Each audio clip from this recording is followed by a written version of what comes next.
Hello everyone, welcome to my YouTube channel learn with Kanika. आज हम करेंगे हिंदी का प्रैक्टिस सेट 13 जो कि यूपी प्राइमरी सुपर टेट के लिए बहुत ही इम्पोर्टेंट है। जैसे कि अब इलेक्शन के रिज़ल्ट भी आ चुके हैं, तो होपफुली कि अब जल्दी ही प्राइमरी की वैकेंसी आ जाएगी, तो आप लोग अभी से अपनी तैयारी करते रहिए। तो ये प्रैक्टिस सेट आपको बहुत ही ज़्यादा हेल्पफुल रहेंगे। अगर आपने वीडियो अच्छी लगे तो लाइक एंड शेयर ज़रूर कीजिएगा। साथ ही अगर आप चैनल पर नए हैं तो चैनल को सब्सक्राइब भी ज़रूर करें। क्वेश्चन फर्स्ट है, वीर प्लस उचित का संधि पद क्या है? तो वीर प्लस उचित को अगर हम मिलाकर बनाएंगे तो हमारा कौन सा शब्द बनेगा? तो ये वीर प्लस उचित को मिलाकर बन जाएगा हमारा वीरोचित। तो यहाँ पे ए है और यहाँ ऊ का हमारा ओ तो बना ही रखा है, तो वो मात्रा बन जाएगी हमारी, तो ये हो जाएगा वीरोचित। तो आंसर होगा ऑप्शन ए। नेक्स्ट है, द्वंद्व समास है, तो द्वंद्व समास इनमें से कौन सा है? लंबोदर। तो लंबोदर का मीनिंग होता है लंबा हो उधर जिसका, लेकिन वो गणेश जी को भी कहा जाता है। तीसरा मीनिंग आ रहा है, तो इसका मतलब ये कौन सा समास होगा? हमारा बहुव्रीहि। नेक्स्ट है नर नारी। तो नर नारी तो हमें पता चल गया कि ये द्वंद्व समास ही होगा, इसको क्योंकि योजक चिन्ह का प्रयोग हुआ है, तो नर और नारी। अंधकूप हमारा हो जाएगा तत्पुरुष समास, और शरणागत मीन शरण में आया हुआ, तो ये भी तत्पुरुष समास। तो हमारा आंसर होगा यहाँ पर ऑप्शन सी।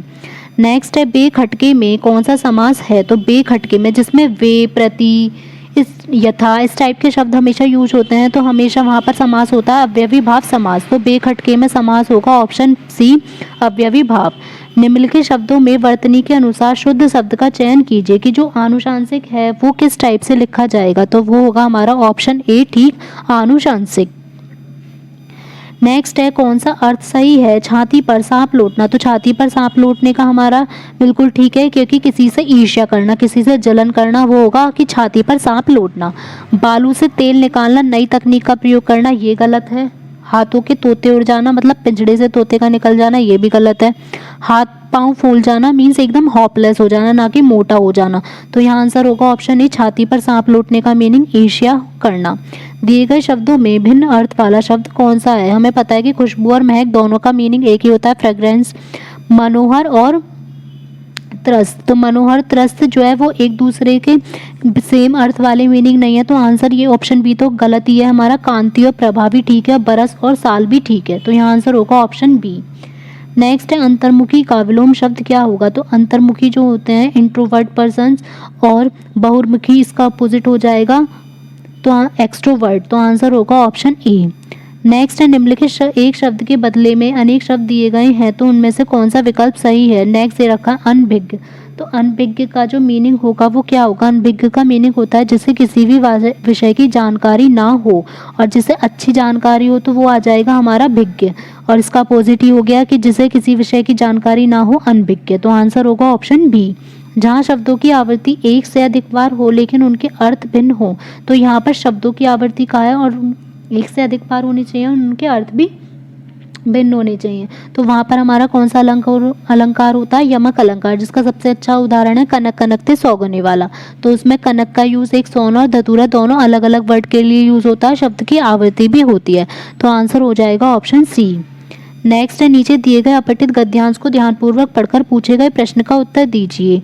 माँ कब से खड़ी पुकार रही, पुत्रों निज कर में शस्त्र गहो। सेनापति की आवाज हुई, तैयार रहो, आओ तुम भी दो आज विदा, क्या अड़चन क्या देरी, तो आज बज उठी रण भेरी। तो हमें पता चल रहा है कि इसको देख के कि इसमें वीर रस का उत्साह है, तो यहाँ पर कौन सा रस प्रयुक्त हुआ है पूछा गया है, तो आंसर क्या हो जाएगा हमारा ऑप्शन बी, वीर रस।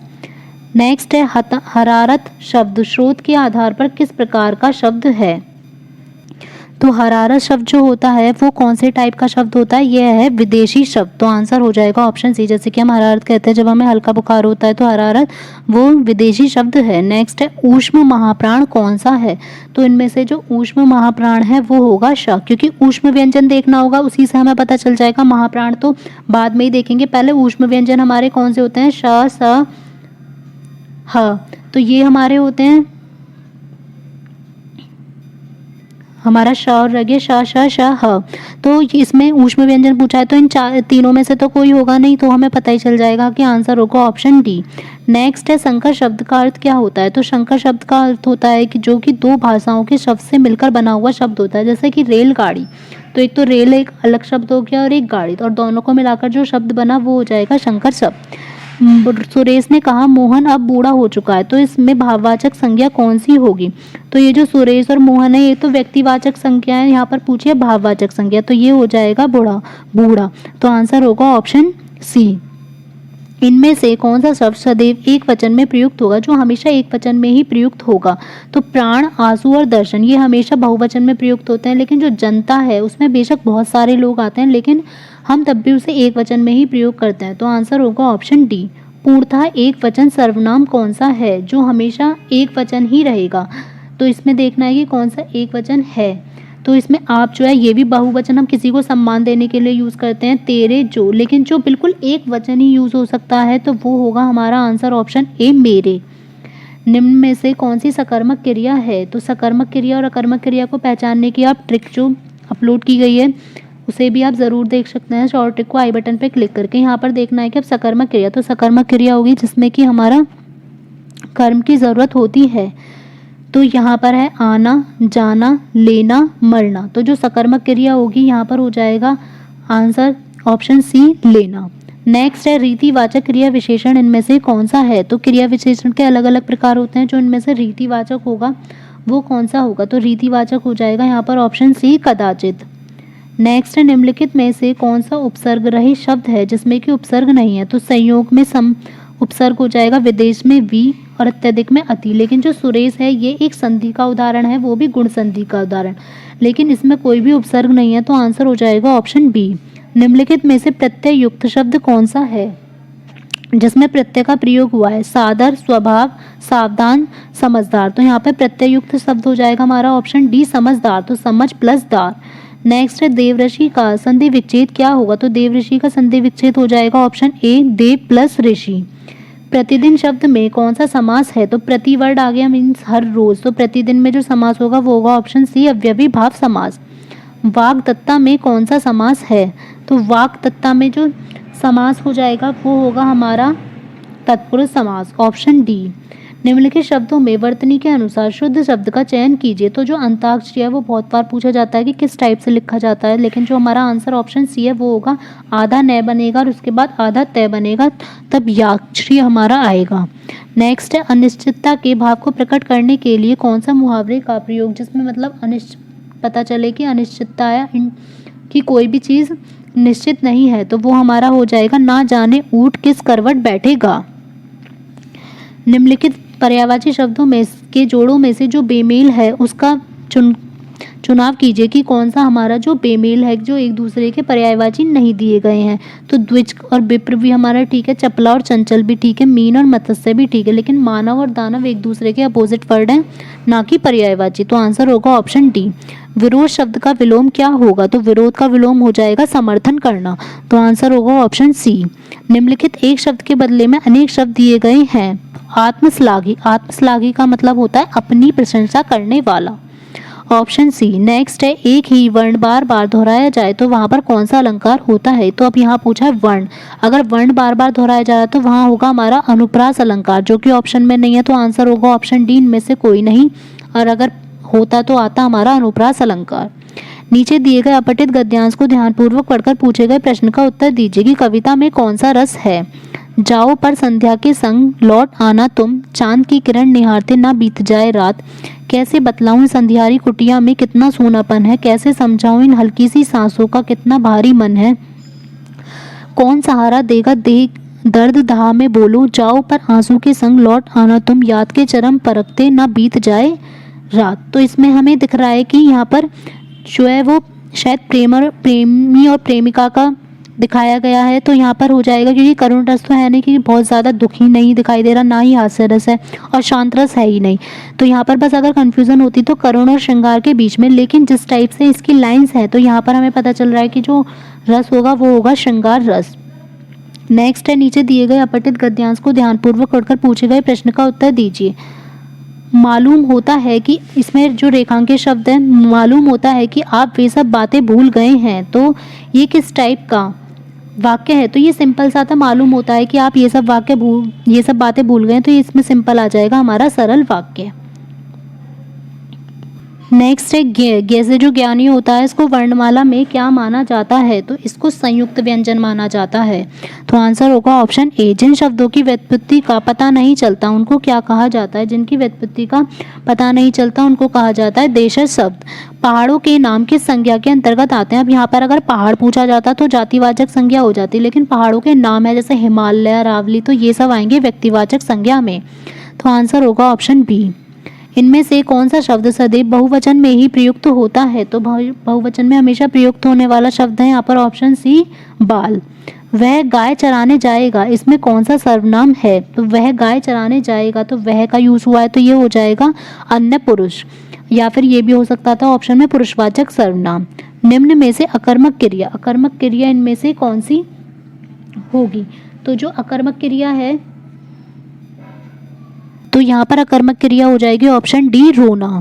नेक्स्ट है अंदर है। अंदर जो है वो किस टाइप का शब्द है, ये अंदर जो है क्रिया विशेषण है, बताना है कि कौन सा ये प्रकार है। तो अंदर स्थान से रिलेटेड है, तो आंसर हो जाएगा ऑप्शन ए स्थानवाचक। किस शब्द में कु उपसर्ग नहीं है, तो कुरूप में कु उपसर्ग का यूज हुआ है, कुकर्म में भी, कुचाल में भी, लेकिन कुशल में कु उपसर्ग नहीं है, क्योंकि शल जो अलग वर्ड अगर हम निकाल देंगे तो इसका कोई मीनिंग नहीं होगा। किस शब्द में दो प्रत्ययों का प्रयोग हुआ है, तो जिसमें हमारे दो प्रत्ययों का प्रयोग हुआ है तो वो है वास्तविक।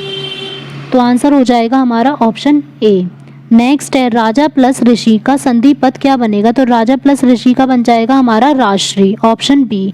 द्विगु समास का कौन सा उदाहरण है, द्विगु समास मीन्स उसमें गिनती आनी चाहिए, तो ये हो जाएगा नवग्रह मीन्स 9 ग्रहों का समूह। माता पिता हमारा हो जाएगा द्वंद्व समूह, द्वंद्व समास यथाशक्ति हो जाएगा अवयवी भाव, और पीताम्बर हो जाएगा पीले कपड़े जो पहनते हैं तो वो होते हैं कृष्ण जी या विष्णु भगवान कह सकते हैं, तो ये हो जाएगा हमारा बहुव्रीहि समास। श्वेत पदम में कौन सा समास है, तो श्वेत पदम में जहाँ भी हमारा कलर आता है हमेशा वहाँ कर्मधारय समास ही होता है, तो आंसर हो जाएगा ऑप्शन ए। निम्नलिखित शब्दों में वर्तनी के अनुसार शुद्ध शब्द का चयन कीजिए, तो शुद्ध शब्द जो है वो सुषमा, वो ऑप्शन ए हमारा बिल्कुल ठीक है।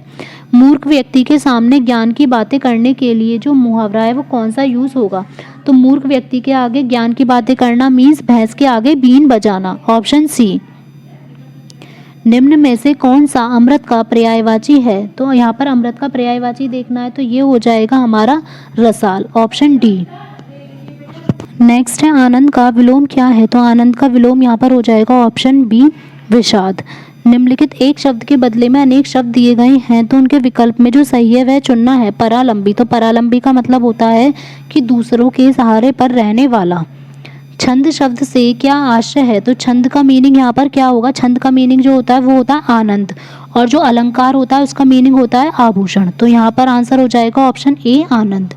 नीचे दिए गए अपठित गद्यांश को ध्यानपूर्वक पढ़कर पूछे गए प्रश्न का उत्तर दीजिए। यहाँ पर पूछा है कि पखार का क्या अर्थ है, तो यहाँ पर हम अपने आप भी बता सकते हैं कि जो पखार का मीनिंग होता है वो क्या होता है, बहाना या फिर धो देना, देखना या सजा देना, तो यहाँ पर आंसर हो जाएगा ऑप्शन बी धो देना। अगर आपको क्लास अच्छी लगी हो तो वीडियो को लाइक एंड शेयर ज़रूर करें, और साथ ही चैनल पर अगर नए हैं तो चैनल को सब्सक्राइब करना ना भूलें। साथ ही आप बेल आइकन प्रेस कर सकते हैं ताकि आपको वीडियो का नोटिफिकेशन अपलोड होते ही मिल जाए, और कमेंट बॉक्स में ज़रूर शेयर करें कि आपको क्लास कैसी लगी और आपका स्कोर कैसा रहा। Thank you.